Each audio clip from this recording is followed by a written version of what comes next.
Welcome to The Good Life. Thank you for stopping by. I'm Patrick Harney.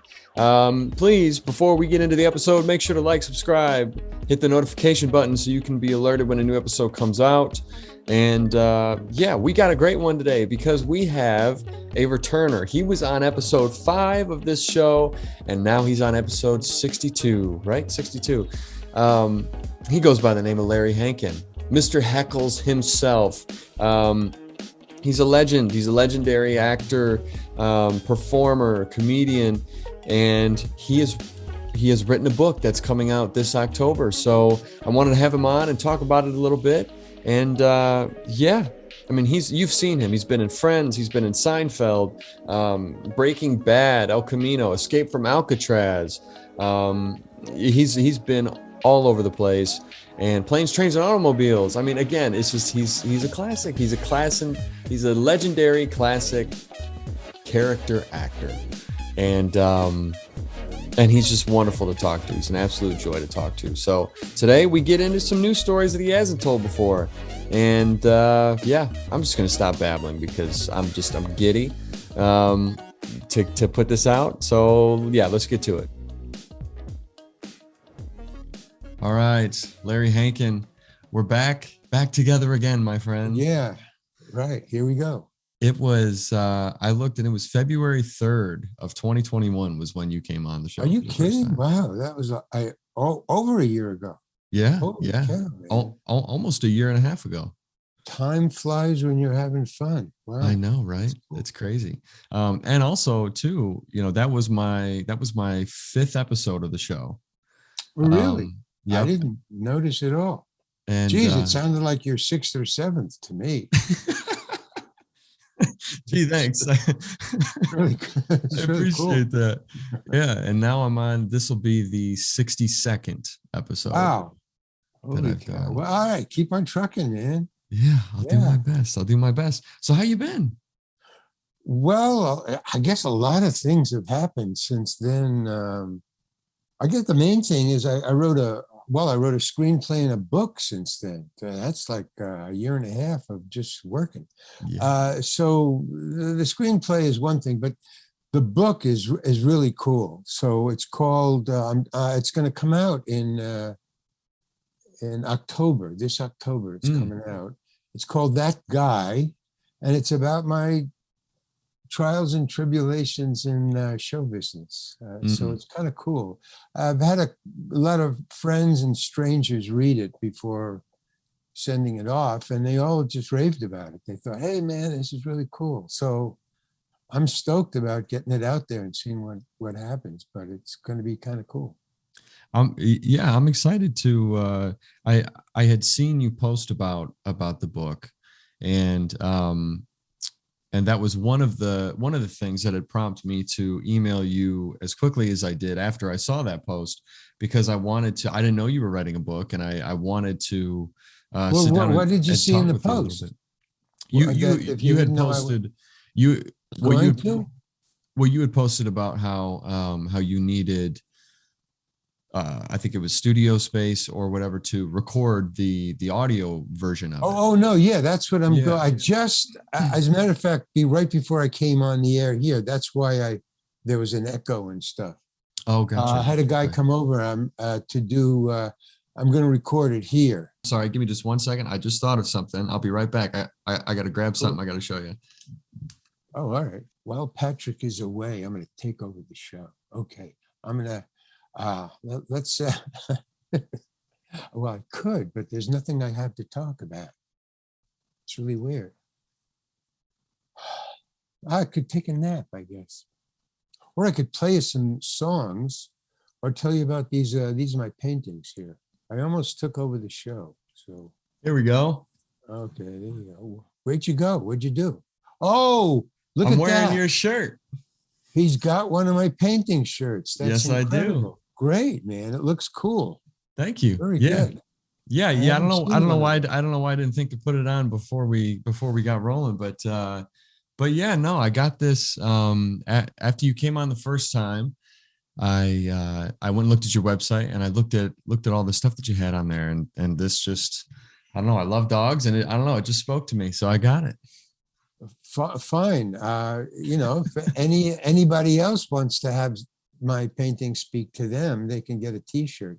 The paintings are really expensive. I couldn't afford the paintings. They're like $300 or $400 a piece, but they're like museum quality. I mean, you can hang them in a museum. I use museum inks and stuff. But the T-shirts are, I don't know, $18, $13, whatever you, but they're a lot cheaper than the paintings. I can afford the T-shirts. The weird thing is I haven't bought any. I got one, and they sent that, if you sign up, they send you a free T-shirt of your own. So they sent me one, but it's the wrong size. So I got to get around to, I just don't have the time to wear my own stuff. I should be wearing it all the time as advertisement, Yeah. So, but that would make sense. But that kind of, that reinvigorated me to buy my own T-shirts. But that's my favorite. That's the one I'm going to buy. That's the one they sent me. That's the one I requested. Okay. But it's the wrong size. It's too small. It looks stupid. It's very tight. You should just cut the sleeves on it and show the guns, Oh yeah, right. That's even worse. Gee, why don't you put the sleeves on? Why did you get a thing cut off? I don't know. Oh man. So well have you ever thought about doing? The book is going to be really great. The book is going to be really great. Yeah, as great as your T-shirt. Yes. So let's dive into this book if we could. What's the without obviously giving away too much, because that people need to buy it and read it when it comes out. But what's the story that you're trying to tell in this book? If you want to go into show business, be prepared. My book is a warning. It's called A Cautionary Tale. So you can sort of gather by the title. That Guy, A Cautionary Tale.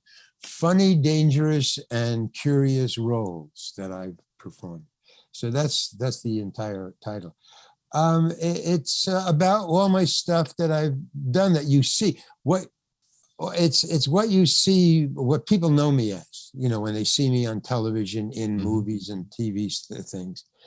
But it's, like what happened right before the cameras started rolling or right after the cameras stopped rolling. It's, my arguments with the costume people or the director, or, let me do it this way. I want to do it this way. I don't want to wear that. I don't want to wear that. Because they order you around. See, here's the whole point. I never wanted to be an actor. I still don't. Acting is not my thing. Frankly, if you want the truth, the money is really great, but I don't do things for money, so it wasn't a good trip for me. Once you get into it, see, they trap you. Economics traps you, not movies or television or show business. What they do is they pay you a lot of money to be on television, and you get a lot of money, so you buy a very expensive apartment or a house. And then you're stuck, man. You're fucked. You got to pay the mortgage and the rent, and the job ends in 3 months or a day. And you got to go looking for another audition and stuff. So the book is about my trials and tribulations of going through that. I didn't want to be an actor. I just wanted the money. But now that I'm an actor, I've got to keep acting to afford my lifestyle. It's really crazy until finally I just got out. I just dropped out. So now I'm a writer now. So I write screenplays or my book or I paint, and I don't make as much money, but it's just a lot more fun, and just easier, because my time is my own and nobody tells me what to wear. That kills you. Yeah. I mean, if you're in a movie, like they put you in a costume and you got to wear it for the whole movie because that's your character. Yeah. And sometimes I would come in and I didn't want to put this on again. You got to do that. Or when you audition, well, I'll do it again, only do it my way. They're telling you to do it their way. And I thought, no, you called me because you wanted me in your movie. And now you're telling me to do it. No, this is what I do. You don't understand. So if I do it your way, I'm going to hate it. And I'm not going to be able to do it your way because I hate it so much. So you better let me do it my way, or don't call me. Okay. I mean, see, that's my attitude. That's not an actor's attitude. That is not an actor's attitude.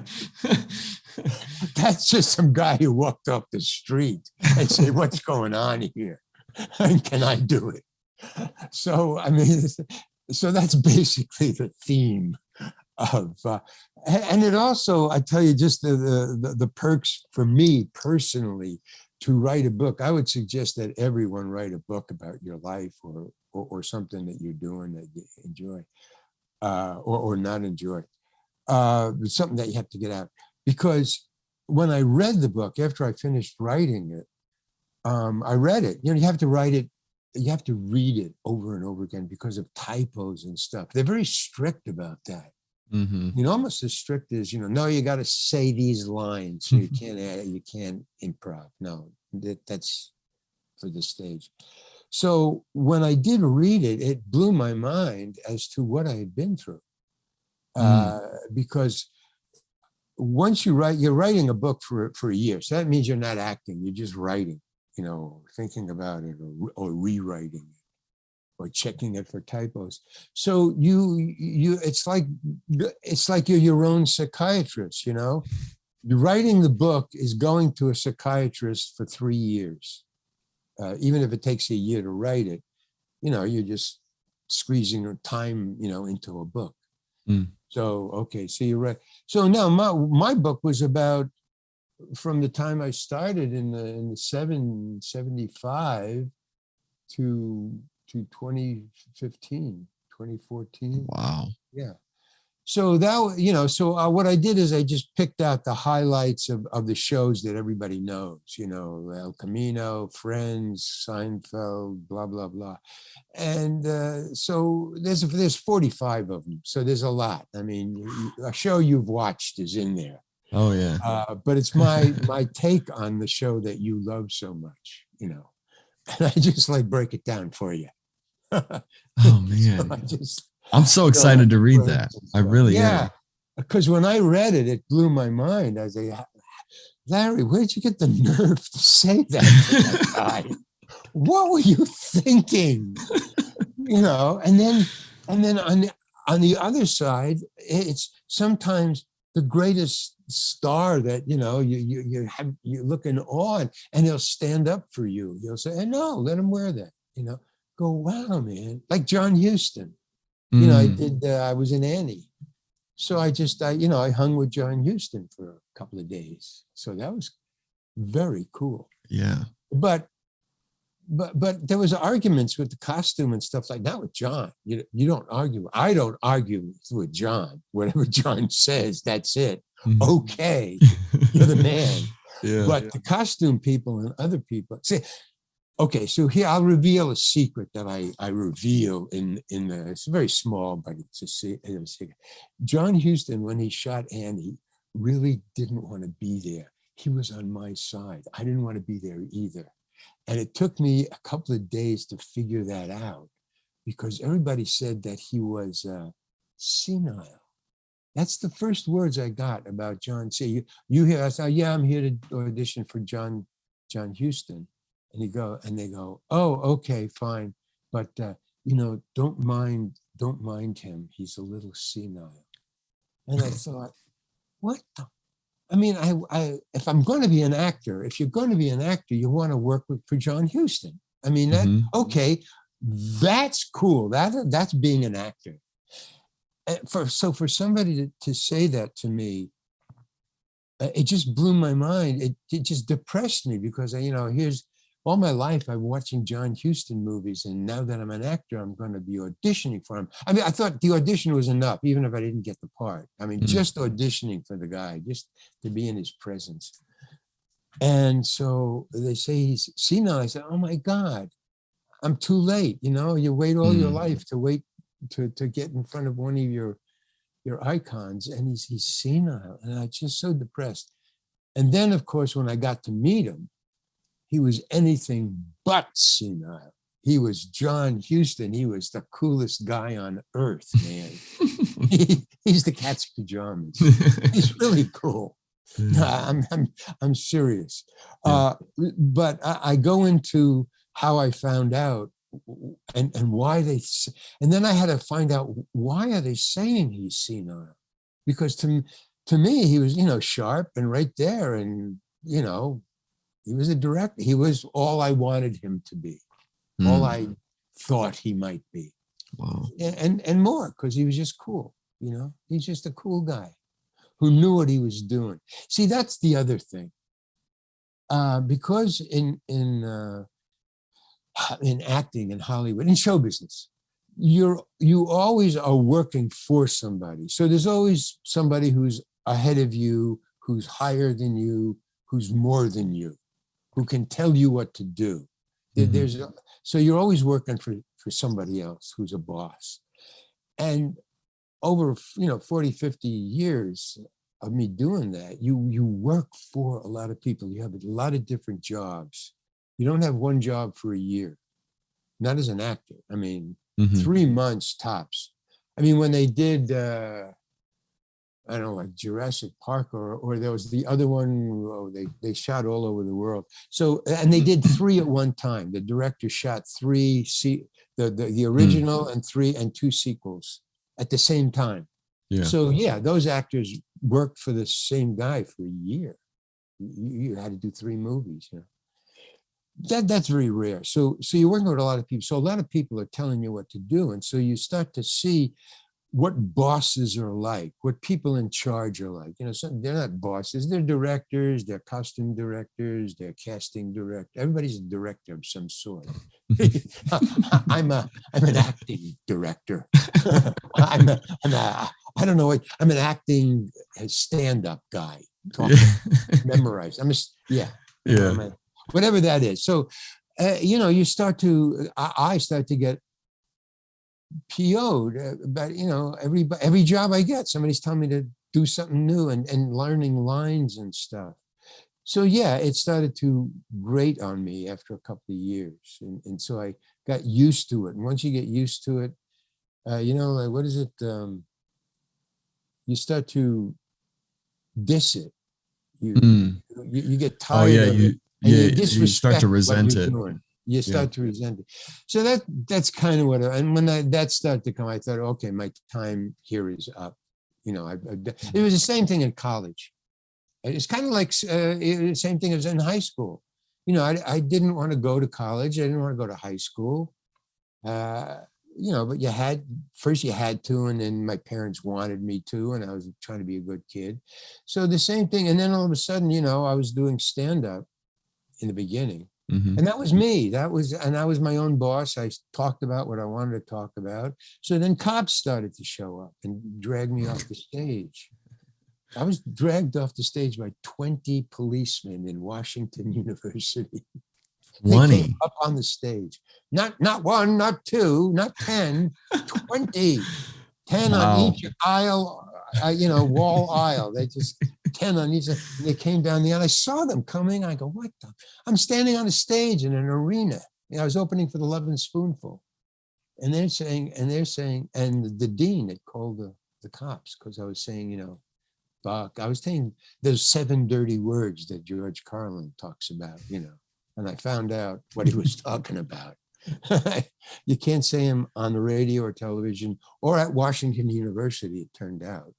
So they took me off the stage, and the Love and Spoonful, I'm a little off topic, but the Love and Spoonful wanted me to keep talking about what I was talking about, body parts and stuff. But for a purpose. I mean, there was a reason. I wasn't just trying to curse. So they kept on yelling from the wings as the cops were marching up and standing on the stage, and the crowd was booing, "Do the clean material. We don't want to hear that stuff." And I was shouting back at the crowd saying, You're college students. You're supposed to be sex, drugs, and rock and roll. What are you talking about? What is wrong with you people? I was shouting at them, and then I see the cops coming down. Oh Because the man. dean had called them. So yeah, so there's John Huston, and then there's the Love and Spoonful concert. You go, what am I in here? This is show business. This is not show business.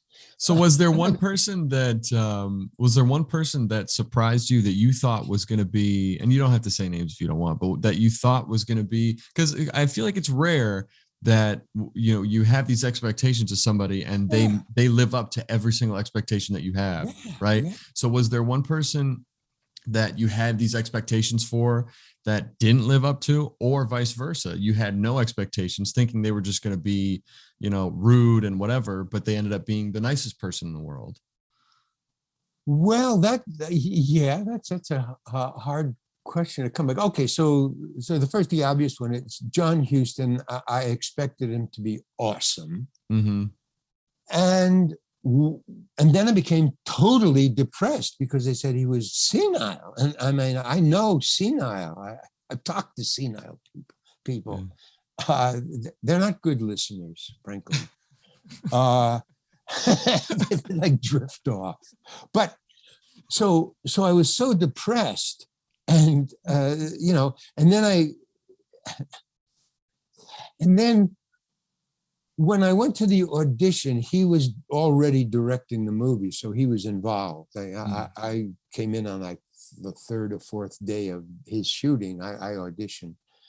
So I was brought in by like John Huston and Annie. That would be a very high-end casting director. In other words, this was somebody who had at the same level as John Huston, right? Casting director for John Huston. Mm-hmm. So you respect her because she's working for him. So you figure, all right, she's cool. She's not cool or uncool, but you do what she says because she's working for John Huston. So she takes me in, and I walk in, and he's watching his rushes on a screen, on the director's chair, and he turns around and he says, and so as he turns to see me, and I'm walking, she gets behind me and puts her hand on my shoulders, and she starts to steer me right directly in front of him. And he goes, "What are you doing? What are you doing?" Just like that. That's the first, words out of John Huston's mouth that I hear. "What are you doing? What are you doing?" And she says, "Well, I'm putting him in front of you so you can see him better." And he goes, "Don't touch my actors." Just like that, to her, and he's like, "What are you doing?" And I thought, that's not a senile guy. He's, I mean, there's a living person inside there. Yeah. Who's rude to this lady. Yeah. And I thought, is this, so he's senile, he's angry? What's going on? And he said, "Don't." So she takes her hands off. And so we're just talking. It wasn't like an audition. It was just, and he says, "Do you know what the part is?" I go, yeah, it's a dog catcher. Yeah. He says, "Now, do you know that you're going to," and as he's saying this, we're just talking there, she goes up behind me, and my hair was down to here. I was a hippie. I mean, it's, the 75 or whatever, 1975, 72, I think. I don't know. So she goes up behind me and she takes my hair and she, pulls it up, like in a ponytail, but up and away like this. And he goes, "Whoa, what are you doing? What are you doing?" He says, "Well, I'm pulling his hair up because he's going to have to get a haircut so you can see what he looks like without." He just "Stop." I said, "Don't touch my actors." He says, "Yeah, but I'm trying to help you. I understand what you're trying to do, but I'm a director. I have imagination. I can picture it. Don't touch my actors." And I'm going, this guy is standing up for me. Yeah. This is not a senile dude. Yeah. He's on my side. I'm thinking, wow, this is cool. So she drops that, and she doesn't know what to do. She's standing next to me now. She didn't want to get behind me. So I'm thinking, okay, this is going really well, I thought, and it was. I mean, it really was. And then after that little episode, he goes, Larry, do you know that you have to get a haircut? And I go, yeah. He says, is that okay with you? And I'm going, yes, anything. Just like, yeah. Just shave my head if you want. I don't care. Yeah, fine. So you can shave the hair off of me everywhere. It doesn't matter, man. So he goes, okay. He says, and it takes place in 1936. I go, yeah. He says, okay, fine. Thank you. I go, that's it? He says, yeah, that's it. Thank you. And she was just about to go back there and lead me out. And then she just walked away and I followed her out. So, I mean, it's things like that. I describe that in a little more detail, and then I describe me being directed by him and then arguing with the costume director. I mean, everybody is some sort of director there in Hollywood, not just on that set. Everybody has titles. So the book is just full of, I go to 45 of my most cogent or memorable parts. I have about, I think 200. I learned this from doing podcasts. They tell me this. Yeah. So there's 45 in the book. So I'm really proud of it because when I read it, I couldn't believe what I gone through. But it's like a psychiatrist. In other words, I learned from it. I go, well, I obviously I don't have patience. I just get off the handle. You say the wrong thing. So I started to, cool myself out after reading the book several times for typos. Well, so was there ever like how do you dwindle down that many highlights, as you call them, to be like, okay, I'm only going to include this, or I'm not going to put this one in there. I'm not going to put this one in there. Like like after you've written it and everything, has there been anything that you think about after it's already written? You're like, damn, I should have put that one in there. Well, no. What it is, I wrote it in a very sly and slick way, which I suggest to everybody. I didn't write it. What I did was the reason that I wrote the book and where I was coming from was we all have stories that we tell about our lives. Uncles tell it to grandchildren. Your grandfather tells you what he did. Well, we all have those stories. I was in this boat once and blah, blah, blah. Or, oh yeah, that's just like the time that me and him climbed that. Okay, well, I have, because I'm an elder statesman now, I have all these life stories that I just tell to people, and they're funny. And I thought, I'm getting older. I'm going to start to get doddering and I'll start to forget things. So I want to get it all down now. I want to get all my life stories that I tell when I meet, my cousins or when I meet friends I haven't seen in a long time. Hey, what have you been doing? Oh, I did this. So I got a friend to do a Zoom. Well, one of the Zoom podcasters. He was also like an announcer and he was a audio guy and he had equipment. So I said, hey, if we do a Zoom, can I just tell you my stories? We'll meet once a week on Saturday for an hour and I'll just rap it to you and you record it. That's what I wanted to do is I want to record it on Zoom. So that's why I did it. So he recorded, we met for 8 Saturdays. So the answer to your question is really, these were just stories that I had that I were just piling up and I didn't want to forget them. And I started to see that sometimes I told the stories differently. And also sometimes I told the stories to people who didn't think they were funny at all. So you have to just, well, it was them, not me, Yeah. So I did that for 8 sessions. So we got about 45, each one is about 7 to 15 minutes, So we did it. So he had about 8 hours of me telling stories. And then he said there's an app that you can feed into, you can do audio into it and it'll type it out for you.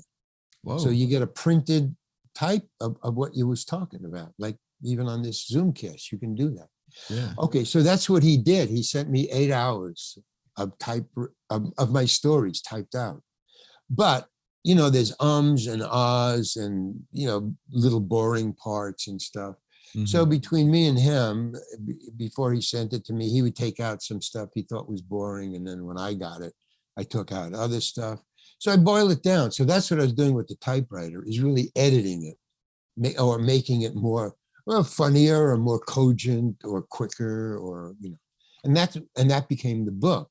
So those 45 stories that are in the book, I didn't choose them. They kind of chose me. It was what I was talking about for those 8 hours. I was just, well, next week, we'll see what comes up, So during the week, I would think about what stories I could tell him. And I thought, well, and it's just the stories that I remembered. So I didn't, what do you call it? I didn't edit myself. I didn't say, well, the argument I had with Jerry Paris is just too weird. I'm going to leave that out. No, if I remembered it and I could tell it in a cogent way, that would make it a story, a good, hey, when I was working with Jerry Paris, we did this, blah, blah, blah, blah, blah, and he didn't like that, blah, blah, blah. And I would read it and I said, no, that it works. It works as all I cared about was that it worked as an entertaining story. Like a real story, beginning, a middle, and an end, and maybe a moral, So what I found out was I don't have any patience for any bullshit. I have no truck with bullshit. I don't care who you are. That's not a bad thing. No, I don't care if you're senile or awe-striking. Yeah. So that's what I saw in the book too. I just got to cool it. But like I say, because I knew in my heart of hearts that I wasn't an actor. I didn't want to be an actor. It was just, I was doing it for the money and I can do it good enough to get hired to get a paycheck. That's why I was doing it. So yeah, I would fly off the handle because, hey man, I don't like doing what I'm doing. So I can at least talk, I would vent. That's what I was doing. Venting. Until finally I couldn't take it anymore. And I just, okay, this is the last one, which was, which I went out on a high note. The last thing I ever did, acting for the industry. I mean, I act for friends all the time, but they're just their own movies, or I'll just do one day. So the last one was Barry. I did a day on Barry, and that was the last time I said, okay, this went really well. It was probably now that I think about it, the best acting, people ask me this, they say, well, what do you think is your best part? What's your favorite part? Or you think you did it well? I would say, without a doubt, it's Escape from Alcatraz. And I was a young kid then. I was about 25 when I did that. And it was maybe my first major motion picture. I never acted before, except in porny movies in San Francisco. I was I wasn't naked. I didn't make the beast with 2 backs with anybody. What I did was I was the comic relief. So we were in the committee and they would just come in because I knew all of them, all the porny actors, because they come to the committee. I mean, just as an audience, and then they would come backstage and, hey man, you're really cool, blah, blah, blah. So, oh, what do you do? Oh, I'm in the porny movies. We, work across the bay, Oh, that's really great. Well, if you need a comic, actor, let me know, So that's what we all said. I mean, so every once in a while, one of us would do a comic thing, which it doesn't work in porny movies. People don't come to a porny movie to laugh. What the fuck is this? There's the naked people. What is going on here? It's ridiculous. So, but it was a paycheck, and it was a movie. The fact that it didn't work. Well, yeah, I wouldn't imagine that would work very well. Yeah. But I was in that. So I was in several, and I would watch what was going on, and it was just ridiculous. What would you just commentate? What? Would you just commentate what was going on? Well, okay. Here's the weirdest one, and I still haven't seen it, but I'll tell you. I was there and I did it, and it was released. I just because they were like, B- movies or C movies. They would just, they would shoot them in like a week or 2 days or 3 days. So they were just turning them out. So the weirdest one I was in was this is something it's not in the book. I should write about this. Yeah. So there's a lot of stuff that I didn't get to that I had to leave out because the book was so long. Yeah. So there's a lot of things where I was close to death, where I said the wrong thing and it was the wrong guy to say the wrong thing to. Oh yeah. One of those. You're trying to be funny, and this guy it didn't land. Very serious, and he has a knife in his pocket. Oh, man. What the fuck did you just say? Nothing, man. I was talking to him. Whoa. But even that is funny. I mean, it's not just an ordinary life threat thing. It is humor to it. But anyway, so the pornographic thing was, they said, yeah, would you be in it? We just one day it's just an afternoon shoot for you. I mean, you just come in. You don't have to do anything. What do I do? What's what? You're a reporter. You're a reporter from the San Francisco Chronicle. So what am I doing there? So you're just going around and you're talking to them. You're taking notes. You're doing research. You're asking them why they're doing there. And I go inside. They're all over the place. They're on the couch. They're on the floor. They're in a chair.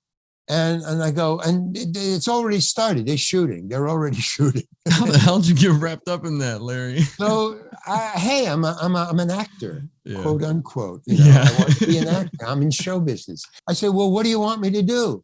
He says, well, here's a pad, here's your pencil, and he told me to wear a tie and a jacket. So I was just like normal. Whatever the fuck that is, so like you're a reporter, You were clothed. I'm clothed. Thank you.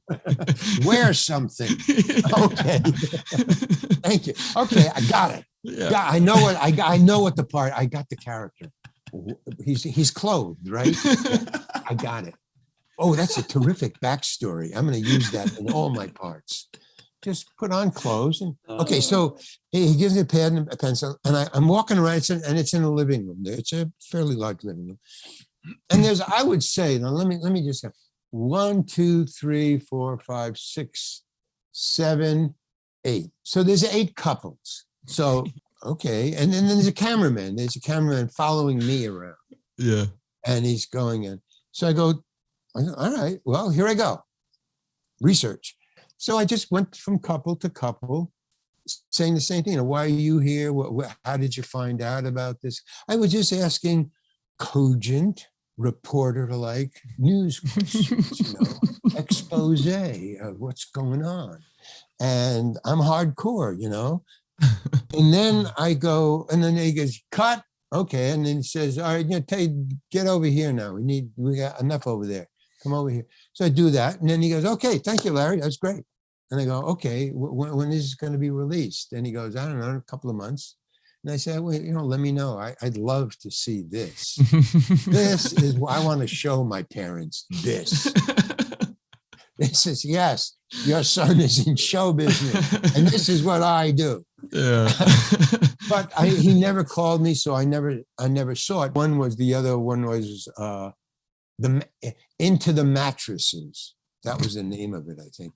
And so you can imagine what that was. But that was a mob thing where a gang, everybody was clothed, and drinking in somebody's house. And then they say, hey, the gang across, another gang from another neighborhood is going to attack us. So the mob's boss says, okay, we got to go to the mattresses. Now, do you know what that phrase means? I don't know. Oh, okay. I thought that's I guess it's my New York upbringing.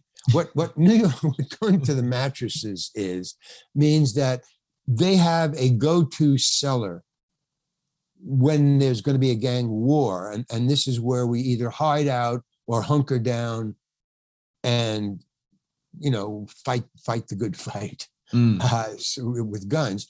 And when they say go to the mattresses, it's blockaded or mattressed up for the bullets to come in.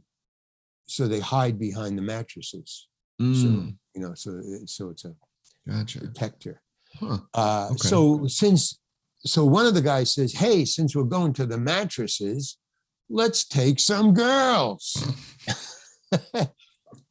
Oh, the cops are coming for me. You better run. Talking about corny. Yeah. Or my building is on fire. Either one. Okay. Either way, I'm sure we'll find out at some point. Yeah. Let's keep talking. Now that's what the book is all about. Now to kind of circle back to, so you said you did a day on Barry, right? The HBO series. On Barry, yeah, it was great. It was. Yeah. So what is that? What's the difference between filming a series like, say, Barry or Breaking Bad compared to like a Seinfeld or Friends, one that's in front of a live audience, multicam, compared to the dramatic, okay, well, there you go. You just named it. One is comedy and one is drama. And it turns out, I didn't know this, and actually I never thought about this until you asked the question, but comedy, they order you around. You can't do it your way unless you did it your way when you auditioned. But you see, in comedy, which is sitcoms, I've done very few comedy movies. I've done more in movies. Done serious roles, but and in drama, you can do it your way more. They don't order you around. See, here's the difference between movies and TV. In TV sitcoms, the director of the sitcom doesn't hire you. You are hired by a casting director. So the director who's directing this comedy character that you're playing doesn't meet you until you get on the set in your costume. So he doesn't know how you audition. He has nothing to do with your audition. He has to work with what he's given. So you may audition doing it this way, and then when you get to there, he's got a whole different concept of what he sees the scene. So he'll say, well, don't do that. Do it different. So you're always, so a TV director directs more than a movie director. A movie director directs the camera, put it here, the framing, the lens, and the point of the scene. Why are we doing this scene? What does it add to the narrative? So you can do it your way, as long as you get the scene to what the point is. In other words, if your character disrupts the reason for the scene, then. But generally, directors leave you alone. They'll tell you, take it up or take it down, and not even that. Or they'll say, be washing the dishes while you're saying that speech. So they'll give you something to do, but not how to do it.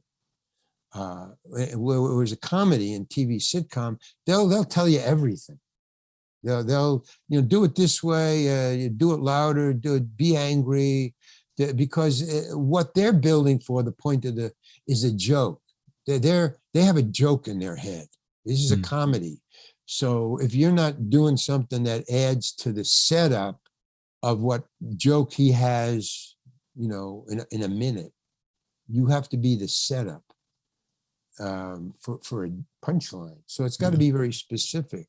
More, I find that, this is just me talking. I'm not an actor. Yeah. That your character has to be more specific in comedy than it does in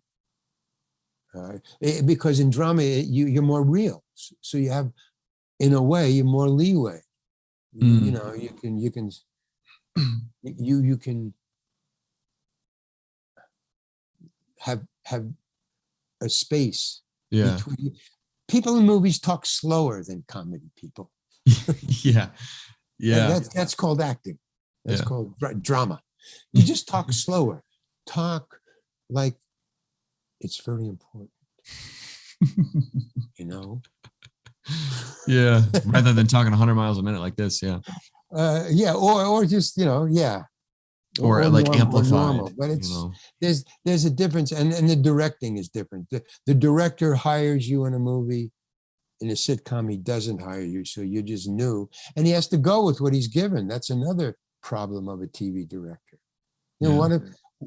What if the casting director? And now there is talk between the casting director and the director of the sitcom. There is that talk. So they do talk about, well, give me an actor who can do this. But sometimes they'll, maybe you did it for her, but you can't do it for the sitcom director. I mean, that happens too. I don't remember. A lot of times I'll show up at a sitcom and I don't remember what I auditioned with. I just make it up right before I go in. Or, even at home, I'll just say, okay, this is the kind of character, and I'll go in and I'll audition for the casting director. And she'll say, okay, perfect. You want me to do it again? No, that's fine. Great. Thank you very much. Well, and then when you show up and you do it, and he goes, okay. And I go, I don't remember what I auditioned with, so you just do what happens to come to my head. Yeah. And he goes, no, why are you doing it that way? On Seinfeld with, when I was imitating Kramer, I'm Kramer. No, I'm Kramer. Yeah. Tom somebody.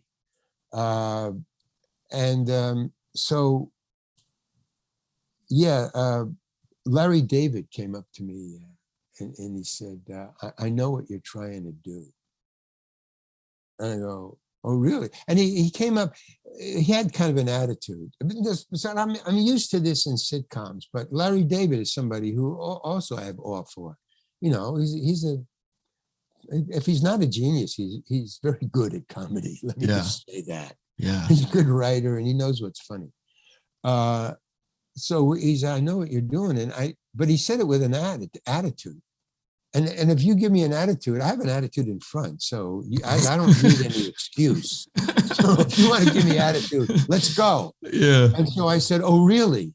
Because I did have something in mind. And it was Buster Keaton, the stone face. He says, I know what you're trying to do. And the key word in that sentence was trying. And that really that pissed me off. I said, oh, really? And what am I trying to do? And he said, real close, he goes, you're trying to do nothing. And I go, I was blown away because that's exactly what I'm trying to do. Wow. I mean, I was just, okay, yeah. You get it. So he says, well, you're doing something. And he walked away. And I thought, man, that is the best direction I've ever gotten, man. Wow. It was straight to the point, short, quick, and out of here. And he didn't tell me what to do. Yeah. He just told me what I was doing and what I was trying to do, and it wasn't matching. Yeah. And that's cool directing, because the whole point of a director, here you go, for all you kids out there who want to be directors, I'm telling you right now, remember this. Your job is to get the actor to where the actor is going, not where you're going. Okay? Got it? Okay, just remember that. That's and great. the whole, okay, and I'll tell you why, just one more. Yeah. Because the whole point is you hired the actor. You're a movie director. So it's on you. Hire the right actor. John Huston told me 80% of directing is hiring the right actor, because he makes the right choices of what you've seen of him. So leave him alone. Just right there. Okay. That is great, though. Seriously, that is there's nothing worse than trying to work with a director or even a producer or a fellow actor that is trying to tell you how to do your performance. There's a difference between trying to steer you and trying to make you You know, fall I in know what you're line. trying to do, and you're doing something. Yeah. Boom, and away. Great. That's all you needed to hear. Yeah. Yeah. You know, the funny thing about Larry David was I was watching him direct the other regulars, you know, like Jerry and Costanza, and every time he would call, and that's what he did to me. He would call you over. He doesn't go over and let everybody hear. He calls you over. So I thought I respected that. I thought that was really cool. So he would go over and he'd say, like, to Costanza, he would say, I have, what was it? Do you know what his real name is? Jason Costanza. Alexander. Oh, Jason Alexander. Say, Jason, can I talk to you for a second? And you go, oh, and you see Jason would smile, or they would say, oh, he's going to give me some, because he would always work it so that you would be funnier. He'd say, Jason, come here. And you go, blah, blah, blah. And you would, I would just wonder what the fuck is he telling him? And then Jason would go back into the scene, and then they would run the scene again, and Jason would be 20 times funnier. I go, what did he tell him? And then he would call over, you know, Michael Richards. He said, Michael, could I go in? All right, run it again. But Michael would be funnier. And I just kept on saying, when are you going to call me over? I want some of that Larry David funny dust. I want it. And then finally, that's when he called me over, and he goes, I know what you're trying to do. You know, oh, really? What am I trying? You're trying to do something. You're trying to do nothing. You're doing something. And I would go in, and it would be funnier. When I took it down a notch. Yeah. Yeah. So he knows what he's doing, you know, and yeah, you know, but those are few and far between. There's very few great directors, and there's a lot of directors. There's a ton of directors, and each one does it, you know, his own. And here's another weird thing about show business. No director knows how any other director directs, because they're only directing their movies. They don't act in other movies that other directors are directing. They're only looking to direct their movies. So they're always raising money or auditioning actors or directing their movie, but they're not in anybody. So they never witness how other actors, other directors direct. So every once in a while, I run across a really cool director, and I'll say, wow, you know, this guy's really cool. He knows what he's doing. And I will find out sooner or later that, yeah, he does go to other directors' sets and watches other directors. And I think that's the difference. Although I don't know if John Huston ever watched any other director. I mean, he, you know, when he was directing black and white movies, he was getting Actors Academy Awards, you know. Yeah. He got his father and his daughter Academy Award statues. That's fucking amazing, man. Yeah. Crazy. Yeah. So, I don't know. Now, with your time on Friends, what was that set like? What was it like filming on that show? Because, you know, when you have such a large main cast like that, and I feel like it's a little more orchestrated and complicated because there's more going on. What was that like? That was an attitude show. That was I didn't get along with anybody. Nobody got along with me. I lost it one time. I mean, really. I just shouted at the producers in front of 100 people. What the hell did you do? It was when they killed my character. What did you kill my character for? What kind of stupid I didn't say stupid, but that's what I was saying. They were, I knew too much. I was there before I was hired on Friends. I did the sitcom Friends before it ever went on the air. I was hired to do Mr. Heckles before they went on the air. They had shot 6 Friends sitcoms episodes before they went on the air, because CBS or whoever it was said, yeah, we want to buy this. We don't know if it'll go.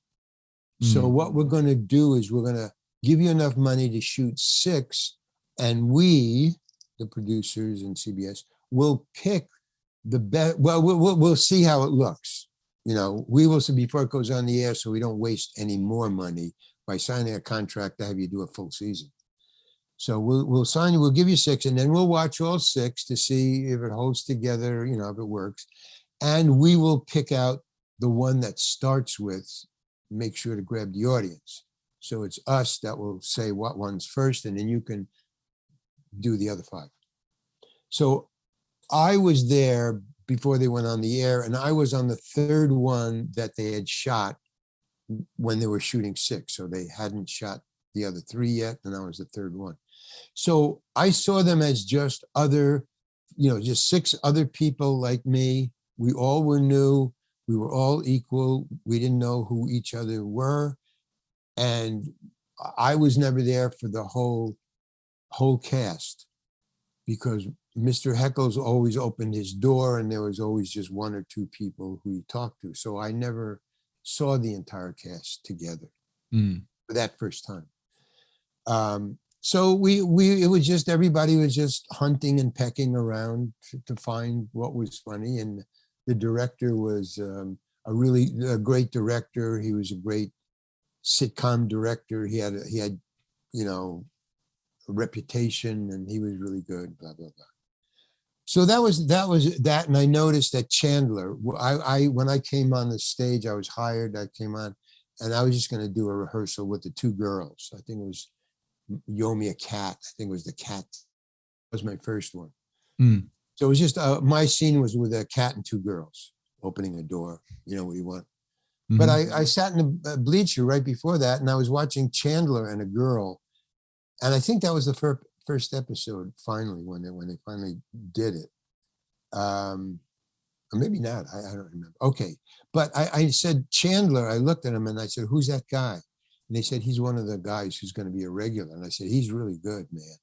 I was watching him with the girl. They were trapped in a bank, the door before you go into the bank. Oh, yeah. Locks, so, okay. So I said, okay, if they hired him, he's a really good actor, and I think it'll be okay, So we just rehearsed, and we rehearsed without the cat, which was the first big mistake, because that's the second rule. I know it's the first rule of acting. I know that. Even though I didn't want to be an actor, I knew the first rule of acting. Don't act with animals or children. First rule of acting. You can't upstage a cat or a kid. Doesn't work. Yeah. You're not going to get the kid's going to get the jokes. The cat's going to be the setup, but you're not going to be funny. It just, okay, that's the way it works. So I knew that we're rehearsing without a cat. We're asking for trouble. I kept my mouth shut. That's the second thing you learn as an actor. Keep your mouth shut. You walk on the stage. Everybody's there as regulars. You're just walking in and walking out. They know everything. You don't know diddly squat. Keep your mouth shut. Do your job. Go home. And that's what I did throughout my career. That's mainly what I did, except when I didn't. Yeah. And so now, I rehearsed with the 2 girls, no cat. I thought this is not cool, but we did it, and it's fine. We rehearsed. Okay, now we do the show, and there's the cat, and the cat didn't want to be there, or the cat wanted to improvise. We're in front of an audience. We're airing this. It's going on. The audience is watching, and the cat doesn't want to be there. And whatever the actress's name is, I can see as I open the door. See, the cat was fine. And right before they came out, to go down the hall, they had a cat wrangler who would hand them the cat. Hand that one actress the cat. Phoebe, maybe? Oh, yeah. Yeah. Lisa Kudrow, yeah. So, and it was okay, and action, and they're going to enter. The camera was in the hall. So they're going to enter. So he hands her the cat. The cat was very calm, puts it on her shoulder. That's what she was doing all during rehearsal for 4 days. She was just doing this with the cat. miming it. There's no cat. Mm-hmm. So she would be talking and doing this. And I thought, that's not going to work. It's just not going to work, lady. But okay, I'm not saying a thing. I'm keeping my mouth shut. She hand the cat. She's coming down, and I'm watching. I could watch it. We were not in front of an audience. We were off to the side because they had to have that apartment is the whole fucking stage. Yeah. So we had to be off on the side. So they had a camera on us, and the audience was watching on a screen, and I could watch the entrance and hear the knock on the door, and she's going like this and like this. And I open the door, and as I open the door, the cat fucking freaked. And goes, yeah. and I saw her knuckles go white, holding it down like that. And luckily the camera was just off her face. I don't know but the cat didn't after that first like that, which they could cut because it luckily came in between voices. And I said, yeah, what? And she was holding the cat and her knuckles were white. And the other girl, the black-haired one, and was looking like this and then looking at me, and I'm looking at her going, what's going to happen? The cat wants to leave. Cat doesn't want to be here.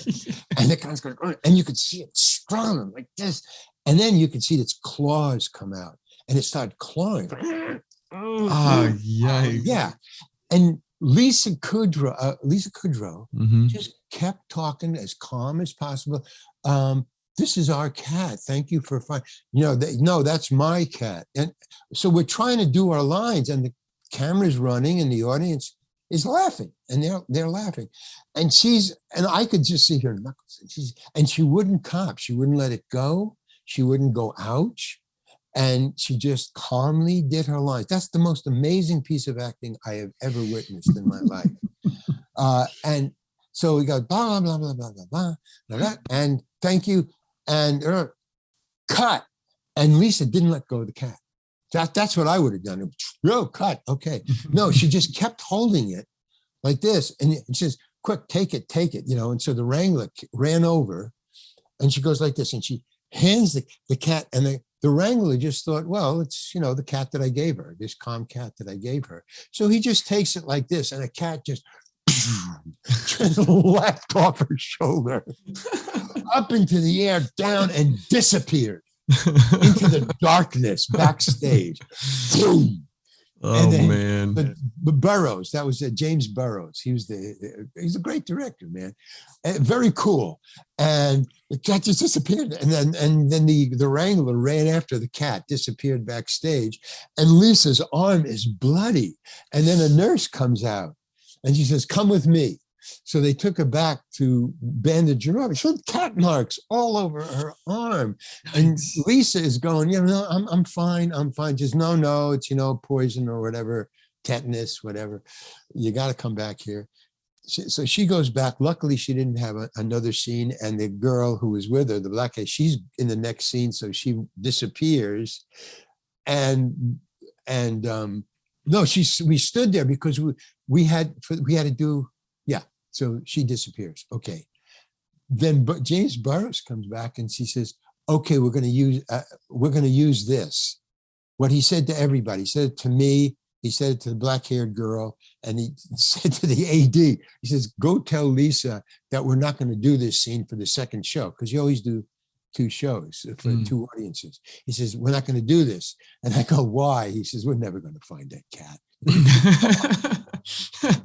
This is it. If this doesn't work, the scene is out. So those are the things that I, try to talk about and stuff like that. But that's all I remember, because to answer your question fully, I did 5 shows, and that cat thing the show wasn't even on the air yet. That was one of the 6 before we're going on the air. Yeah. I don't know. I think it was the 3rd show when they finally went on the air. The cat show was the 3rd one. Okay. But I was on 4 more. And those 4 more were over the next 3 years. So what I'm saying is I was in the weird position, and the very lucky position, of seeing a nothing burger as they say on the news. I saw Nothing Burger. We're not even on the air yet. To in the third year, when Mr. Heckles had a heart attack, they were at the top of the world. They were the top of the world. Their sitcom in the fourth or fifth year was distributed all over the world. Yeah. So I saw them, start to look for homes, in Malibu. And, the first one, the first 6 were just normal people doing the job as best they could. Yeah. And then I was on, not in the first year, but then I was on in the second year for one show. And I noticed, the rehearsal clothes are a lot better looking this year. Everybody was really cool rehearsal clothes, jumpsuits and jogging suits and satin and matching, jackets. Okay. Yeah.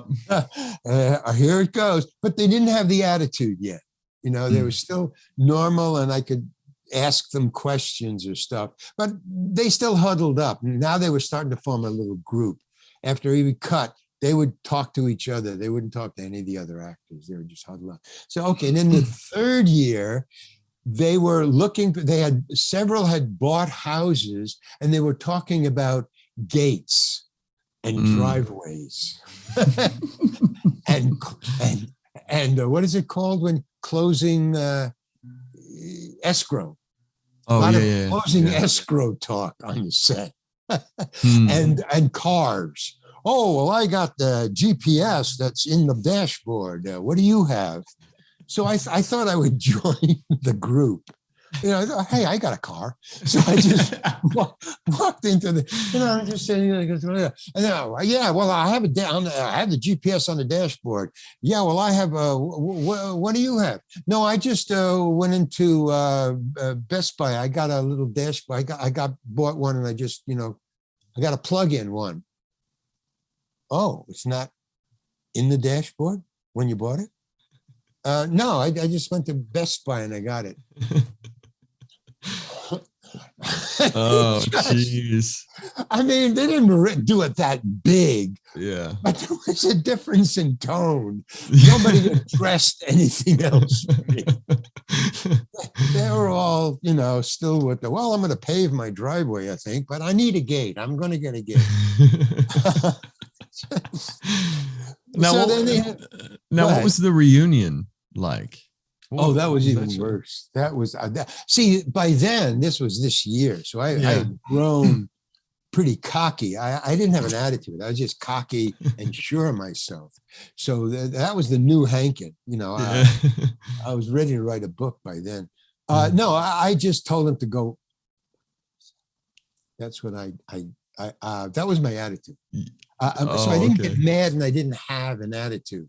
The attitude was now built into the into the structure. Built into the structure. I didn't have to do anything. I didn't have to think anything. I could just be mellow and say, well, there's not enough money. I'm sorry. I loved it. But I just don't feel like being on it. Yeah. I just kept doing that. They called me 3 times. I just loved it. I never had that much. What? But you did it though, right? Yeah, no, I'm not lying. And I did it that way, just the way I just did it. No, I have no, got a little backstory. The real producers of the Friends had sold it 4 years before the reunion. They say they had sold it. So, because they had nothing to do with it, they were working on other sitcoms by now or retired. So they sold it to this new consortium, which all they had to do, and they sold it for millions of dollars. I'm sure. But this consortium, all their requirement was to distribute it. That was, they didn't have to shoot anything. It was all done. And they already had the outlets all over the world. They just had to make sure that it just kept going and repeating. And bringing in the checks, getting the money, and paying out the residuals, and it was a different people, and they were running it different, and I knew that. So you're not the owners, you're not the original people, who I also insulted. They never hired me again.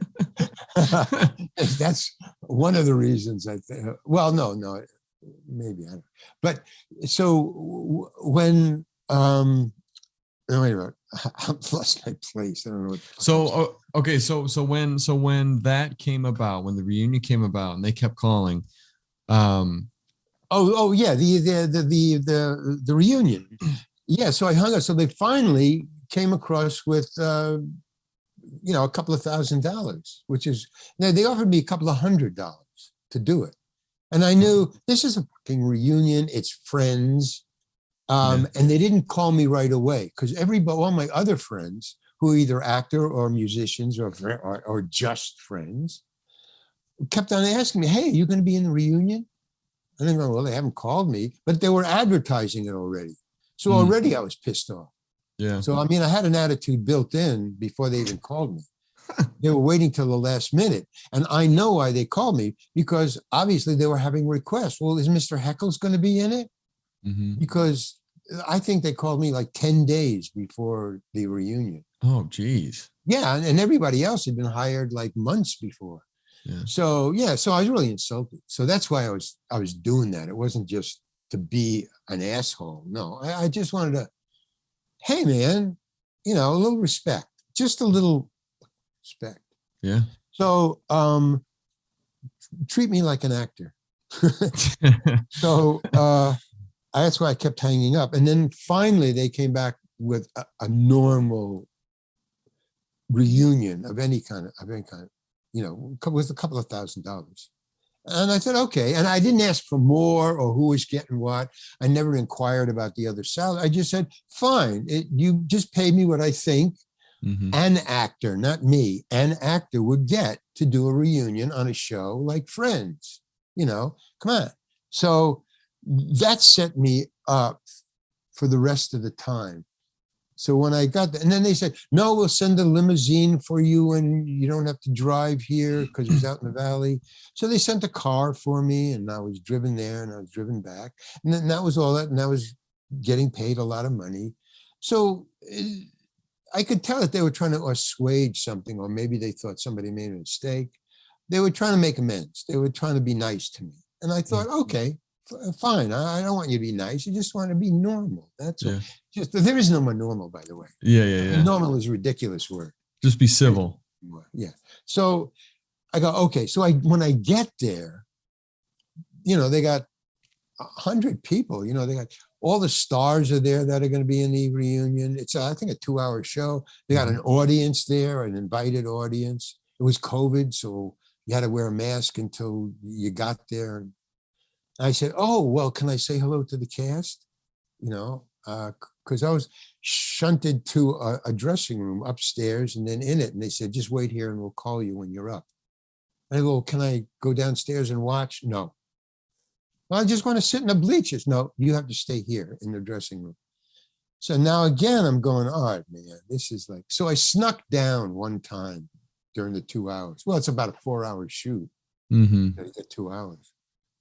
So I snuck down and I watched for a while. And it was just a normal TV sitcom reunion shoot, but I saw the stars standing around, waiting to go on. They were watching, but I had to stay in my, so there was one great, perk. I got one perk out of the whole thing. Who's the guy who does, he's the lead in, he used to do a detective. He now does a cop, and they all talk around the table.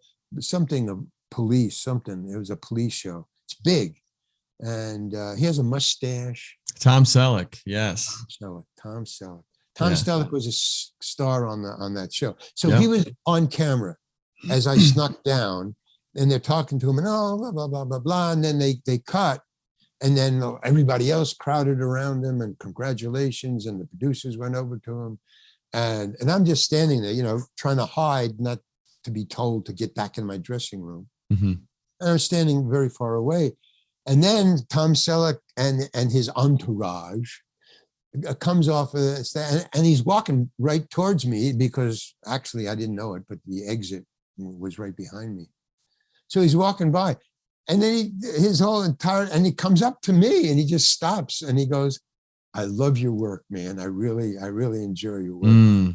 Shakes my hands, and I go, "Well, thank you very much." And that's awesome. I really appreciate it. I didn't expect that. Wow, man. Tom Selleck is a fan. Woo. Okay. And then he continues on with his entourage. And then, the 2 or 3 people that were standing around were very impressed with that. Oh, hey, that was Tom Selleck. He said he likes you. I go, yeah, that was really great. And then, because it was Tom Selleck saying hello to me, I was busted. They said, "Hey, he's out of his dressing room. Get him." "Hey, what are you doing down here?" "Yeah, but I was just get upstairs," and they would escort me back upstairs. So that's how it went. And then even after I did it, I said, "Well, I just have this line. Can I just talk to them, on set, on camera?" And they said, "No, just open the door, say your line, and then you're done." I go, "Oh, okay, fine." Because the money was good. Yeah. See, I said, "Okay, fine. If that's what you want to do, fine." But really, it was just not fun for me, because I did my thing, and then they took me off the set. I couldn't, and they wanted to talk to me. The friends, the group. Yeah. Yeah. They wanted to say, "Hey, hello, Larry. You're whatever." But no, they just waved goodbye as I was escorted. Bye, and that was it. But I get, I'm on Friends, I'm Friends. Yeah. Not what is it? I don't know. I'm on. I can't even remember. I can't think anymore. Seinfeld, Friends, Breaking Bad. No. I on the internet. What is it? When they friend you, is that what is it called? Facebook. Oh, it's Facebook. Yeah. See, that's how I'm not into social media. Yeah. I just have this website, and every once in a while, I'll get somebody will discover it and send me a little message, and it said, "The only thing I liked about Friends Reunion was Mr. Heckles. Thank you." Yeah. Nice. That's cool. Okay. That's cool. But if you look at the reunion, I'm on for about I think 4 seconds. Why? Well, I remember watching it. I was watching live. I was like, "Hey," because I was wondering if you were going to be on my show. Yeah, but I was just locked in this dressing room for pretty much an hour and a half at least. It's all fraud, isn't it? It's all supposed to. It looks all happy. Look, if you want to be an actor, no, it's not all fraud. It's the way it is. Yeah. And if you want to be an actor, then you don't mind that, because you want to be an actor. You love it. Yep. I want to be a writer, and there's bullshit to get a book. I mean, it took me 6 months to get a book published, to get a literary agent, to get a publisher. I mean, loopholes, the bullshit you have to go through to get a publisher. Yeah. And I'm saying, if I thought acting was weird, writing a book is 10 times worse. Because people are writing books 10 times more than people are making movies, and people are making movies all over the place. Yeah. So I just had to say, I see, books are this and acting is that. And unless you're doing something on your own and selling it on your own, like having a shoe shine stand, that would be cool. That's your own boss. And if you are making money or not, it's up to you. If you want to advertise or whatever. But being in anything that has anything to do with corporate money, it's just incredible. And so anybody working in a cubbyhole, which I didn't want to do, but anything else you don't want to do is like working in a cubbyhole. So you might as well work in a cubbyhole if that's what you, want to do. Just have a job. Yeah. But if you just want to be free I guess it's cubbyhole or an artist. Maybe that's it. Or maybe a podcaster. I don't know what you have to go through to, put your podcast out. This is all done by me, myself, and I. I don't Cool, answer. man. I don't answer to anybody. I don't. Every guest that I have on, I talk to personally, and I reach out to myself. And all the editing, everything is done by yours truly. So I would say you're a podcaster, but I would put you in the category you're an artist, man, and you don't look back. Yeah, exactly. She's an artist. Well, and what I'm hoping is that because I'm an actor as well, and and I'm and a producer, and I'm hoping that this will be my this will one day become my steady income in between projects. There you go. That's the goal. So, okay. So you set yourself up. See, actors mainly, when they want to be actors, they just set up as their outside job is a waiter, something you can take off and go to auditions and stuff. But it's the same thing, but they're an artist in that they want to be an actor and they love being an actor. Yeah. I never had that fire in the belly, I wanted to do what was in my head. Yeah. See that, and the book was in my head, but to get that out there, you got to go to corporate people, and they're just merciless. Well, it's their money; they can do what they want. See that's their art. Yeah, exactly. Greed. They're greed artists, and they do it very well. Some of them are great artists. Well, Larry, I just want to say I really appreciate you coming on the show. And that's Well, that's I'll tell you what we got. But well, go okay. ahead. As long as we're going, let me say one thing. When the book comes out in October, let's do this again so I can advertise the book. 100%. 100%. We will. Cool. All right. Thank you. It's great, man. It's a good show. Yeah, thank you, and it was good to talk to you and see you again, and cool. and we will be in touch. Okay, and remember what I said about auditioning and directing if you want to be an actor. But if you love it, it doesn't matter. Yeah, you love it. Yeah. I just didn't. But rock on, man! Great show. Talk to you later. And that's all the time we got. Thank you very much, Larry, for being here again. Thank you to all of you if you are still here at this point. I appreciate it. And make sure to go to thegoodlifeshop.co to get some Good Life merchandise. You can get some shirts, sweatshirts, whatever. And and please share this, show your friends and try to build the community that is this podcast. Let me know if you liked the episode. Let me know what you thought. So I appreciate you all. I love you all, and we'll see you next week.